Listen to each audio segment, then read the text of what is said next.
Hello. Students, आज हम समझेंगे सीओपीडी। सबसे पहले इसका फुल फॉर्म समझते हैं। सीओपीडी का मतलब होता है chronic obstructive pulmonary disease. Chronic का मतलब होता है जो डिजीज लंबे टाइम तक चलती है। ऑब्स्ट्रक्टिव का मतलब होता है जिसमें हवा की फ्लो में रुकावट आ जाती है। और पल्मोनरी का मतलब होता है लंग्स से रिलेटेड। तो इस लाइन का मतलब क्या हुआ कि सीओपीडी एक ऐसी लंग्स की बीमारी है जिसमें पेशेंट को सांस लेने में और छोड़ने में प्रॉब्लम होती है। नेक्स्ट लाइन देखते हैं। Is a chronic progressive respiratory disease. COPD एक ऐसी रेस्पिरेटरी डिजीज है जो वक्त के साथ और सीवियर होती जाती है। Characterized by persistent airflow limitation. It means COPD में एयर वे नैरो हो जाती है और म्यूकस और ज़्यादा बनने लगता है, इसीलिए हवा लंग्स के अंदर अच्छी तरह नहीं जा पाती। आगे देखते हैं। That is not fully reversible. It means COPD पूरी तरह से ठीक नहीं होती। मेडिसिन से पेशेंट को रिलीफ तो मिलता है, लेकिन लंग्स बिल्कुल नॉर्मल कंडीशन में वापस नहीं आते। ये अस्थमा से थोड़ी डिफरेंट होती है क्योंकि अस्थमा रिवर्सिबल होता है and is associated with an enhanced chronic inflammatory response in the airways and lung. It means airway और लंग्स में लंबे समय तक सूजन बनी रहती है। इस सूजन की वजह से म्यूकस बढ़ता है और एल्वलाइज डैमेज हो जाती है। इसी वजह से ऑक्सीजन कम हो जाती है और पेशेंट को सांस लेने में दिक्कत होती है। तो इन शॉर्ट ओवरऑल यही है कि सीओपीडी एक long term progressive lung disease है जिसमें एयर फ्लो परमानेंटली कम हो जाता है और पेशेंट को सांस लेने में प्रॉब्लम होती है। आगे देखते हैं। COPD is also known as, और सीओपीडी को और क्या क्या बोलते हैं? Chronic obstructive lung disease, chronic obstructive airway disease, chronic airflow limitation, chronic obstructive respiratory disease. किसी भी नाम से सीओपीडी का क्वेश्चन आ सकता है इनमें से। नेक्स्ट देखते हैं ये डायग्राम। ये नॉर्मल पर्सन है और ये सीओपीडी का पर्सन है। इनकी लंग्स का डायग्राम है। तो नॉर्मल एयर फ्लो हो रहा है, एल्वेलर वॉल भी नॉर्मल है, एल्व भी नॉर्मल और स्मूथ मसल्स भी इसमें नॉर्मल है। तो नॉर्मल कंडीशन में ओवरऑल यही है कि ऑक्सीजन अच्छी तरह से ब्लड में जाती है और सांस लेने में कोई प्रॉब्लम नहीं हो रही पेशेंट को। सीओपीडी के केस में क्या होता है? एयर फ्लो ऑब्स्ट्रक्शन होता है। क्या होता है एयर फ्लो ऑब्स्ट्रक्शन में? एयर वे नैरो हो जाती है और हवा बाहर निकलना मुश्किल हो जाती है। स्मूथ मसल कॉन्ट्रैक्शन, एयरवे की मसल्स टाइट हो जाती है। Airway read modelling and fibrosis. It means airway की जो वॉल है और मोटी और स्टिव होने लगती है। ठीक है। Alveolar wall destruction and loss of elasticity. It means alveoli की वॉल टूट जाती है, क्रैक होने लग जाती है। लंग्स अपनी इलास्टिक पावर खो देता है। लास्ट आता है एल्वलाई हाइपर इन्फ्रेशन। इट मीन्स हवा लंग्स के अंदर फंस जाती है, लंग्स इसके अंदर हवा फंस जाती है। ओवरऑल रिजल्ट ये है इसका कि पेशेंट सांस चढ़ने लगता है, जल्दी थक जाता है और प्रॉपर एक्सहेलेशन नहीं हो पाता पेशेंट का। नेक्स्ट हम बात करते हैं types and components of COPD. इसमें फर्स्ट आता है क्रॉनिक ब्रोंकाइटिस। इसमें फर्स्ट है chronic inflammation of bronchi.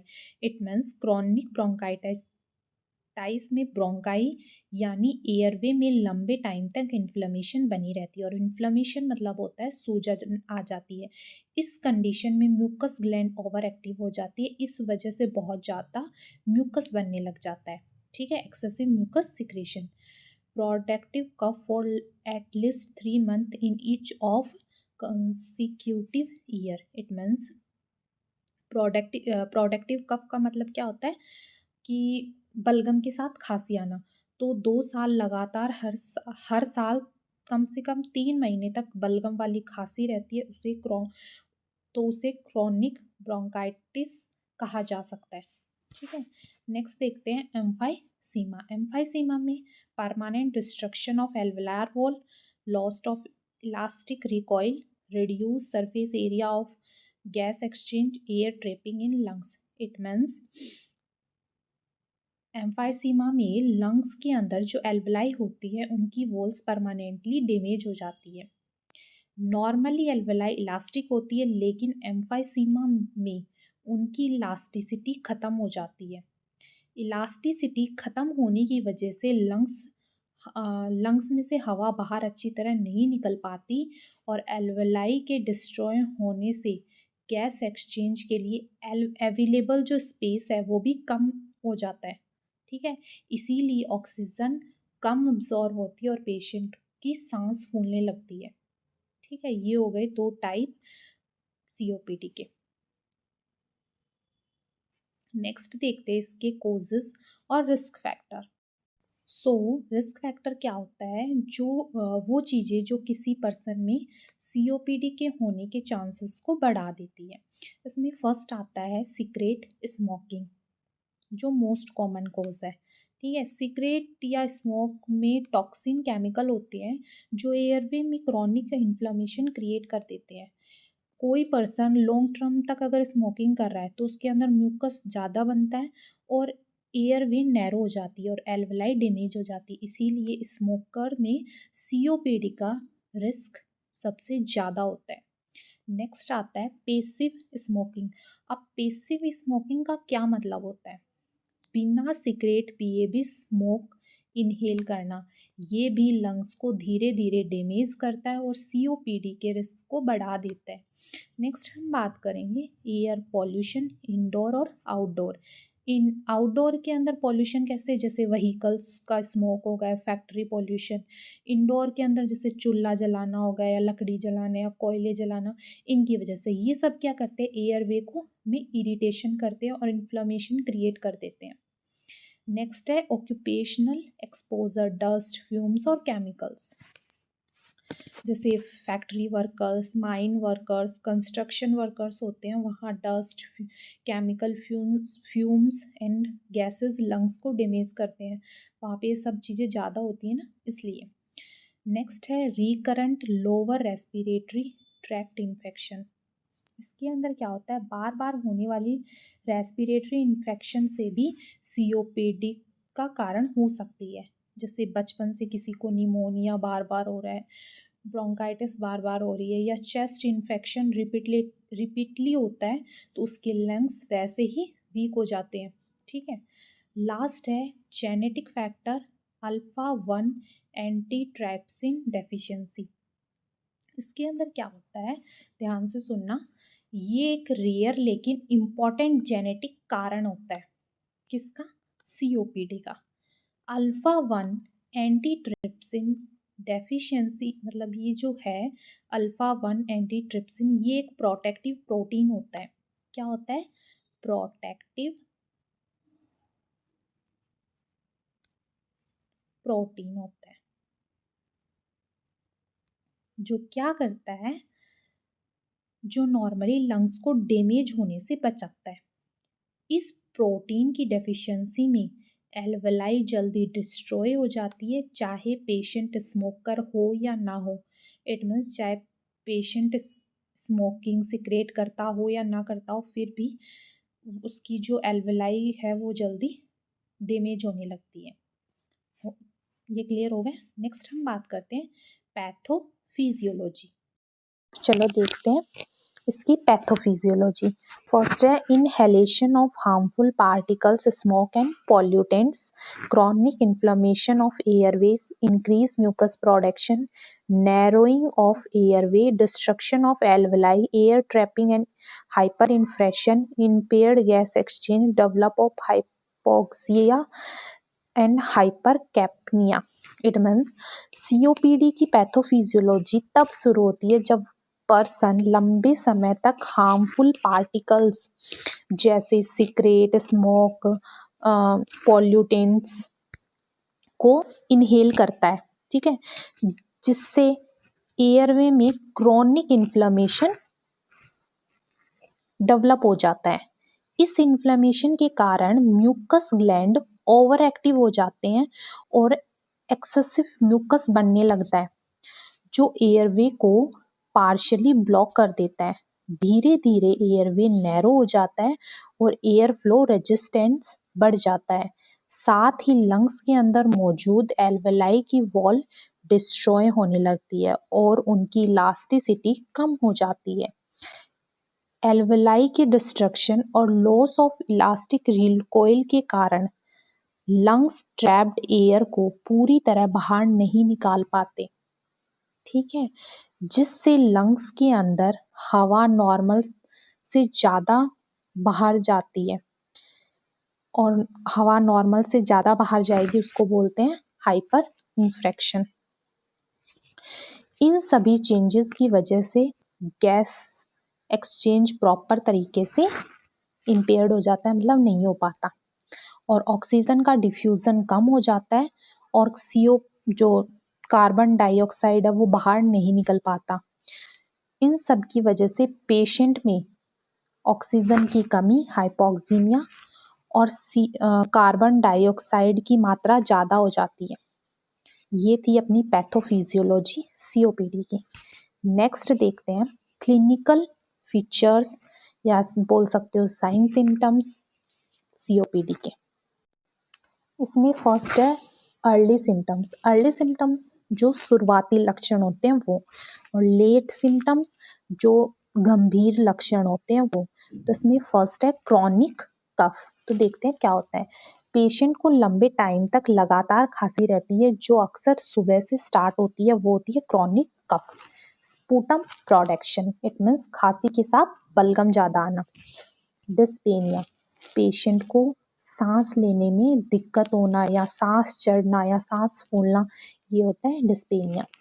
Severe dyspnoea at rest, अगर पर्सन रेस्ट पे भी है, मतलब वो बैठा है सो रहा है तो भी उसको सांस लेने में दिक्कत होगी। वीजिंग मीन्स सांस लेते या छोड़ते वक्त सीटी जैसी आवाज़ें आती हैं। ड्यू टू क्यों आ रही है? क्योंकि जो एयरवे है वो नैरो हो गया है पेशेंट का, उसकी वजह से। चेस्ट टाइटनेस, पेशेंट को लगता है कि जैसे चेस्ट बंद हो जाती है या दबाव पड़ रहा है, वैसा। साइनोसिस, जो हाथ है, पैर की अंगुलियां हैं, वो क्या होती है, नीली पड़ जाती है। क्यों? क्योंकि पेशेंट के अंदर ऑक्सीजन की मात्रा कम हो रही है। Barrel shape chest, it means lungs के ओवर एक्सपेंडेड होने से चेस्ट गोल और बैरल जैसी दिखने लगती है। वेट लॉस्ट, सांस लेने में ज़्यादा एनर्जी लगती है और कम भूख लगने से वजन कम हो जाता है।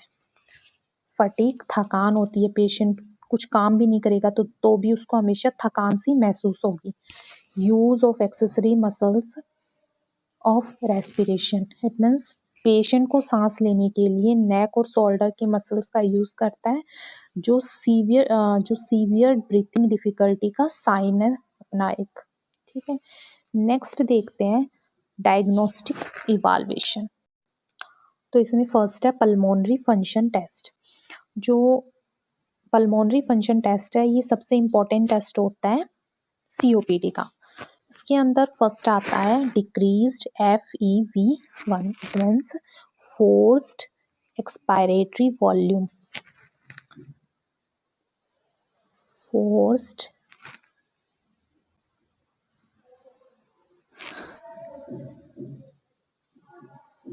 एक्सपायरेटरी वॉल्यूम इन 1 सेकेंड। ये बताता है कि पेशेंट एक सेकेंड में कितनी जो हवा है वो बाहर निकाल रहा है। COPD के केस में क्या होता है, जो FEV फोर्स एक्सपायरेटरी वॉल्यूम है वो कम हो जाता है, डिक्रीज हो जाता है, क्योंकि एयरवे नैरो हो जाते हैं। सेकेंड बात करते हैं FVC रेशियो 70% से कम होता है। जब ये रेशियो 70% से कम होगा, इसका मतलब है कि एयर फ्लो ऑब्स्ट्रक्शन प्रेजेंट है, जो COPD का कन्फर्मेटरी साइन होता है। नेक्स्ट टेस्ट है चेस्ट एक्सरे, इसके अंदर फर्स्ट है हाइपर इन्फेक्टेड लंग्स। इसमें क्या होता है, लंग्स में हवा नॉर्मल से ज़्यादा भर जाती है, ठीक है। और flattened diaphragm, it means over expanded जो लंग्स होते हैं डायफ्राम को नीचे दबा दबा देते हैं, जिससे वो फ्लैट दिखने लगता है। नेक्स्ट डायग्नोस्टिक वाल्वेशन है आर्टेरियल ब्लड गैसेस। इसके अंदर क्या हो जाते हैं, PaO2 डिक्रीज हो जाते हैं और PaCO2 इंक्रीज हो जाता है। इट मीन्स जो ABG टेस्ट है वो ऑक्सीजन और कार्बन डाइऑक्साइड का लेवल बताता है हमें। तो ब्लड में ऑक्सीजन का लेवल कम हो जाता है और कार्बन डाइऑक्साइड प्रॉपर्ली बाहर नहीं निकल पाती, इसीलिए लेवल इसका बढ़ जाता है। लास्ट आता है pulse oximetry, reduce oxygen saturation. Patient के अंदर जो ऑक्सीजन सैचुरेशन है वो रिड्यूस हो जाता है, कम हो जाता है, ठीक है। नेक्स्ट हम बात करते हैं मेडिकल मैनेजमेंट की। इसमें फर्स्ट आता है ब्रोंकोडायलेटर, शॉर्ट एक्टिंग। ये मेडिसिन जल्दी रिलीफ देती है और जब सांस अचानक ज़्यादा फूलने लगता है तब यूज़ होती है। लॉन्ग एक्टिंग, ये मेडिसिन लंबे टाइम तक एयरवे को ओपन रखती है और जो रोज सिम्टम्स आते हैं उनको कंट्रोल करती है। Corticosteroid, inhaled corticosteroid to reduce airway inflammation. It means ये एयरवे की क्रॉनिक इन्फ्लेमेशन कम करती है और जब पेशेंट के सिम्टम्स अचानक बढ़ जाते हैं तो उनको कंट्रोल करने में मदद करती है। Oxygen therapy indicated in severe hypoxaemia and target HPO2 88 to 92%। इसके अंदर क्या होता है, जब पेशेंट की ब्लड में ऑक्सीजन बहुत कम हो जाता है तब ऑक्सीजन थेरेपी उसको दी जाती है। COPD के पेशेंट में ज़्यादा ऑक्सीजन देना हार्मफुल माना जाता है, इसीलिए ऑक्सीजन सैचुरेशन 88 से 92% के बीच मेंटेन किया जाता है। Antibiotics use during acute infective exacerbation. It means जब इन्फेक्शन की वजह से खांसी, बलगम, सांस में प्रॉब्लम बढ़ जाती है तब एंटीबायोटिक दी जाती है। वैक्सीनेशन, इन्फ्लुएंजा वायरस फ्लू से बचाव करता है जो COPD के सिम्टम्स को ज़्यादा खराब कर देता है। निमोकोकल वैक्सीन, ये क्या करती है, जो निमोनिया जैसे सीरियस लंग इन्फेक्शन से प्रोटेक्ट करती है। नेक्स्ट हम बात करते हैं नर्सिंग मैनेजमेंट का। इसके अंदर फर्स्ट आता है असेसमेंट। असेसमेंट के अंदर पहला है रेस्पिरेटरी रेट एंड पैटर्न। इसमें क्या होता है, पेशेंट की ये क्या करता है कि पेशेंट की सांस की स्पीड और ब्रीथिंग का पैटर्न ऑब्जर्व किया जाता है इसमें। ब्रीथ साउंड, जो साउंड आते हैं वीजिंग, क्रेक या कम ब्रीथ साउंड, उसको चेक किया जाता है। ऑक्सीजन सैचुरेशन, ब्लड में ऑक्सीजन का लेवल रेगुलरली मॉनिटर किया जाता है। ABG वॉल्यूम, ऑक्सीजन और कार्बन डाइऑक्साइड का लेवल असेस किया जाता है। लेवल ऑफ डिस्पेनिया, पेशेंट को कितनी ज़्यादा सांस लेने में दिक्कत हो रही है वो इवालुएट किया जाता है। नेक्स्ट आता है nursing intervention, place patient in high Fowler position. Patient को इस पोजीशन से लंग्स को एक्सपेंड होने में मदद मिलती है और ब्रीथिंग इजीली होती है। नेक्स्ट है teach fused lip breathing, means ये टेक्निक एयर ट्रैपिंग कम करती है और पेशेंट को सांस जो कंट्रोल करना सिखाती है। Encourage deep breathing exercise, lungs की कैपेसिटी इंप्रूव होती है और बलगम निगलने में मदद मिलती है। And administer oxygen as prescribe, doctor के ऑर्डर के अकॉर्डिंग सेफ ऑक्सीजन दी जाती है। परफॉर्म चेस्ट फिजियोथेरेपी, बलगम को लूज करके एयरवे क्लीन किया जाता है। Provide high calorie and high protein diet, energy maintain करके वेट लॉस रोकने के लिए ज़रूरी है। एनकरेज स्मोकिंग सीसेशन, स्मोकिंग छोड़ना COPD को और आगे बढ़ने से रोकने से सबसे इम्पोर्टेंट स्टेप है। Educate patient about medicine use as inhaler technique, ये जो है मतलब पेशेंट को एजुकेट करना चाहिए मेडिसिन के लिए कि कैसे-कैसे लेनी है और जो इन्हेलर टेक्निक है वो पेशेंट को सिखानी चाहिए। लास्ट हम बात करते हैं इसकी कॉम्प्लिकेशंस की। कॉम्प्लिकेशंस क्या होता है? अगर सीओपीडी को ट्रीट ना किया जाए तो ये कॉम्प्लिकेशंस हो सकती है पेशेंट में। फर्स्ट आती है acute and chronic respiratory failure. इसमें क्या होता है? इसमें लंग्स बॉडी को एक्यूरेट ऑक्सीजन सप्लाई नहीं दे पाती और नेक्स्ट आता है पल्मोनरी हाइपोटेंशन। इसमें लंग्स की ब्लड वेसल्स में प्रेशर अबनॉर्मल बढ़ जाता है। नेक्स्ट आता है पोर पल्मोनरी। इसमें लंग्स डिजीज की वजह से हार्ट के राइट साइड फेल हो जाता है। रिकरेंट रेस्पिरेटरी इन्फेक्शन, पेशेंट को बार बार चेस्ट इन्फेक्शन होने लगता है। सेकेंडरी पॉलीसिस्थीमिया, ऑक्सीजन कम होने की वजह से बॉडी बॉडी ज़्यादा आरबीसी बना नहीं सकती जिससे ब्लड थिक हो जाता है। Thank you. अगर आपको ये वीडियो हेल्पफुल लगी हो तो please like share and subscribe.